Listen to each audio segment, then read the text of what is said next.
আমি আমার মন্ত্র বলে মরুভূমির হাজার বছর বছর মৃত সৈন্যদের জাগিয়ে তুলেছি। এখন তাদেরকে পাঠাবো রঘুকে শেষ করে দেওয়ার জন্য। এ সৈন্য দল, তোমরা যাও, রঘুকে চিরতরে শেষ করে আসো।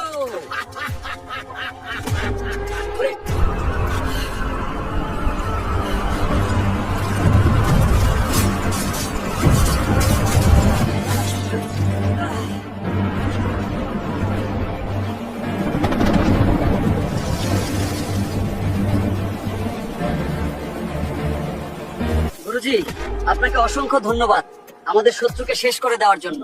আজকে আমরা অনেক বেশি খুশি, আর আমাদের কাজও শেষ। ঠিক আছে, তাহলে তোমরা তোমাদের রাজ্যে ফিরে যাও। আমি তোমাদের রাজ্যে পৌঁছানোর জন্য 2টি জাদুর ডাইনোসরের ব্যবস্থা করে দিচ্ছি।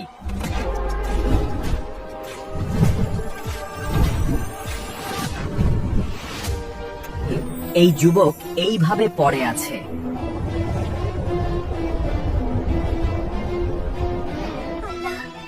আমি আমার ছেলে রঘুকে কতদিন যাবত দেখি না। তুমি তাকে আমার কাছে তাড়াতাড়ি ফিরিয়ে দেও। তোমাকে অসংখ্য ধন্যবাদ আমার জীবন বাঁচানোর জন্য। কে তুমি যুবক? করা তোমাকে এইভাবে আহত করে এই বিশাল মরুভূমির মধ্যে ফেলে গিয়েছিল। ওরা আমার রাজ্যের কিছু অকৃতজ্ঞ লোক। আমি তাদের উপকার করেছিলাম, আর আজকে তারা আমাকে শেষ করে দিয়ে তার প্রতিদান দিচ্ছে। কারা এই নিমক হারাম যে তোমার সাথে বিশ্বাসঘাতকতা করছে? আমি আছি তোমার সাথে। বলো, তুমি এখন কি করতে চাও তাদেরকে? সত্যি আমার সাথে থাকবে? আমি আমার রাজ্যে ফিরে রাজপুত্র এই রাজপণ্ডিতকে শাস্তি দিতে চাই, আর আমার মাকে উদ্ধার করতে চাই। ঠিক আছে বন্ধু, আমি যাব তোমার সাথে তোমার রাজ্যে, আর তোমার উপর এই জলামের প্রতিশোধ নিব, কারণ আমি কোনো অন্যায় সহ্য করতে পারি না। কিন্তু তুমি কেনই বা আমার জীবন বাঁচালে, আর কেনই বা আমাকে সাহায্য করতে চাইছো? এতে তোমার লাভ কি? আমি তো কখনো তোমার কোনো উপকার করি নাই।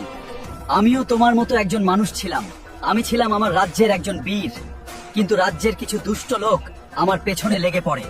তারা কখন আমার বীরত্বের কাছে কখনোই পেরে ওঠেনি, তাই তারা জাদুর সাহায্যে অভিশাপ দিয়ে আমাকে দানব বানিয়ে ফেলেছেন। তাহলে তুমি এখানে কিভাবে আসলে? কেন আসলে? আমি এখানে এসেছি ঝংকার নদীর খোঁজে, যেখানে একটি নাগমণি রয়েছে, আর সেটির সাহায্যে আমি আবার মানুষের রূপান্তরিত হতে পারবো। আরে, ওই নাগমণি তো আমার রাজ্য অচিনপুরে রয়েছে। তুমি চলো আমার সাথে, আমি তোমাকে এই অভিশাপ থেকে মুক্ত করে আবার মানুষ বানাবো। মশাই, আমাদের পথের কত শেষ, রঘুকে চিরতরে শেষ করে দিয়ে এসেছি। এখন নাগমণি আনার সমস্ত ক্রেডিট আমি পাবো। রাজামশাই, আপনি রাজপুত্রকে পুরস্কার দেওয়ার আয়োজন করে ফেলুন। রাজপুত্র তো রাজ্যে ফিরে এসেছে, তাকে সাহসিকতার পুরস্কার দিতেই হবে। ঠিক আছে, তাহলে আগামীকাল আমার জন্মদিনে রাজপুত্রকে পুরস্কৃত করার আয়োজন করে ফেলো। কালকেই তাকে আমি পুরস্কৃত করব।